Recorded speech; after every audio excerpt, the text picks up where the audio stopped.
लोकसभा चुनाव में भाजपा ने स्टार प्रचारकों को मैदान में उतार दिया है। इसी कड़ी में भाजपा के राष्ट्रीय अध्यक्ष जेपी नड्डा का मंगलवार सुबह जबलपुर आगमन हुआ। यहां मानस भवन में आयोजित प्रबुद्ध जन सम्मेलन में महाकौशल और विंध्य की 4 लोकसभा सीटों को लेकर चिंतन किया गया। महाकौशल और विंध्य में वे प्रबुद्ध जनों से संवाद करने के साथ ही कार्यकर्ताओं में जोश भरने का प्रयास किया गया। मानस भवन में आयोजित प्रबुद्ध जनों के सम्मेलन में भाजपा के राष्ट्रीय अध्यक्ष जेपी नड्डा ने अपने संबोधन में कहा कि प्रधानमंत्री मोदी ने परिवारवाद को धक्का दिया है, जातिवाद, तुष्टिवाद को खत्म किया गया है, सिर्फ विकासवाद को आगे बढ़ाया गया है। कांग्रेस के समय में आम आदमी के दिमाग में बैठा दिया गया था कि कोई बदलाव नहीं होगा, आपको समझौता करना होगा। जातिवाद को समाप्त किया है, तुष्टीकरण को समाप्त किया है और विकासवाद को आगे बढ़ाया है, विकास की नई गंगा है।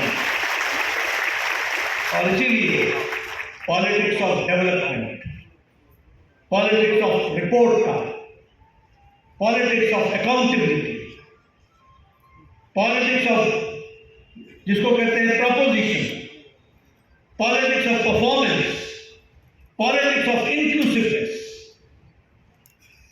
उनकी पॉलिटिक्स क्या होती थी? Politics of division, politics of divisiveness. हमारी पॉलिटिक्स क्या है? पॉलिटिक्स ऑफ इंक्लूसिवनेस, सबको साथ लेकर के चलना, जस्टिस टू ऑल, सबको न्याय मिलेगा, तुष्टीकरण किसी का भी नहीं होगा, इस बात को लेकर चलना।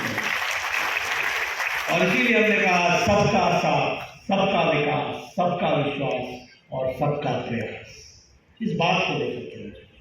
इसलिए प्राइम मिनिस्टर मोदी जी ने आज राजनीति की परिभाषा को बदल डाला। आज किसी को भी, हमारे विरोधी को भी आना पड़ेगा तो वो जाति की बात नहीं कर पाए, उसको ये कहना पड़ेगा कि हमने कौन सा काम किया है, हम कौन सा काम करेंगे, हमारी अकाउंटेबिलिटी क्या हो, हमारी रिस्पॉन्सिबिलिटी क्या हो। इस तरीके से हमने आगे बढ़ने का प्रयास किया। और देश की दृष्टि से अगर हम देखें तो मैं कह सकता हूं कि आज आप सब लोगों ने भी कोविड को देखा, हमने भी कोविड को देखा। ये शताब्दी में सबसे बड़ी पैंडेमिक जिसको कहते हैं त्रासदी थी, शताब्दी थी।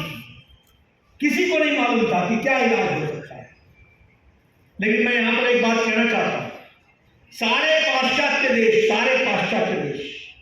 फैसला नहीं कर सके बिटवीन इकोनॉमी एंड ह्यूमैनिटी।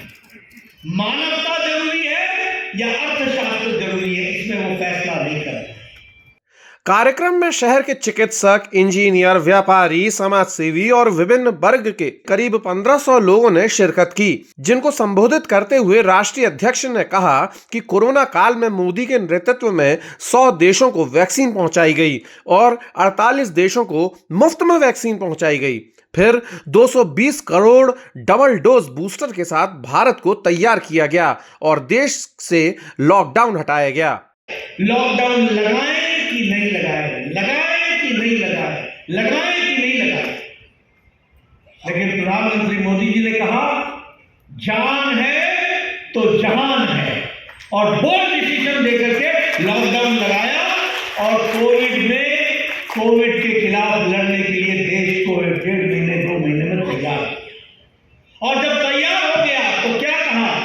जान भी है और जहान भी है, लॉकडाउन भी उठाया और देश को आगे बढ़ाने का काम किया। ये लोगों ने देखा।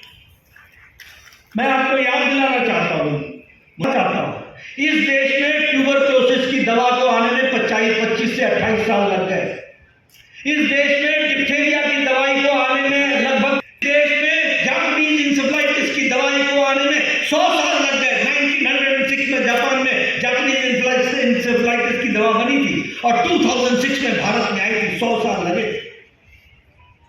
लेकिन कोरोना 2020 में पहली जंग और 9 महीने के अंदर एक नहीं 2 वैक्सीन बना करके देश के लिए तैयार कर देते हैं। ये भारत बन जाता है, ये आत्मनिर्भर भारत बनता है। ऐसा है भारत में। और आज हम ये गौरव के साथ कह सकते हैं कि 220 करोड़ डबल डोज वैक्सीन लगा करके विद बूस्टर भारत तैयार हो गया 1 साल के अंदर। ये भी हमको याद रखना चाहिए। मैं उन आप लोग भूल जाते होंगे, आज याद दिलाना जरूरी है क्योंकि वो प्रासंगिक। उस समय बोलते थे ये मोदी टीका है, मोदी टीका है, मत लगाओ, इसकी प्रॉपर ट्रायल नहीं हुई है, और खुद लगा देते थे, अपने लगा के आते थे। मैं पूछता था कैसा लगा मोदी टीका। यानी देखो, देश को गुमराह करना ये कांग्रेसियों की आदत, ये विपक्ष की आदत। उस समय वो मोदी टीका बोलते थे, और आज मुझे खुशी है कि वैक्सीन मैत्री में प्रधानमंत्री मोदी जी ने 100 देशों को वैक्सीन पहुंचाई है, और जिसमें से 48 देशों को मुफ्त में वैक्सीन पहुंचाई। ये भी हमको ध्यान रखना है। सम्मेलन में शिरकत के बाद जेपी नड्डा शहडोल के लिए रवाना हो गए। वहां से लौटने के बाद राष्ट्रीय अध्यक्ष जेपी नड्डा शहीद स्मारक में कार्यकर्ता सम्मेलन में हिस्सा लेंगे। यहां बूथ और मंडल के कार्यकर्ताओं को संबोधित करेंगे। इसके बाद वे भाजपा कार्यालय में जबलपुर, मंडला, छिंदवाड़ा और बालाघाट लोकसभा सीट को लेकर कोर कमेटी से चर्चा करेंगे।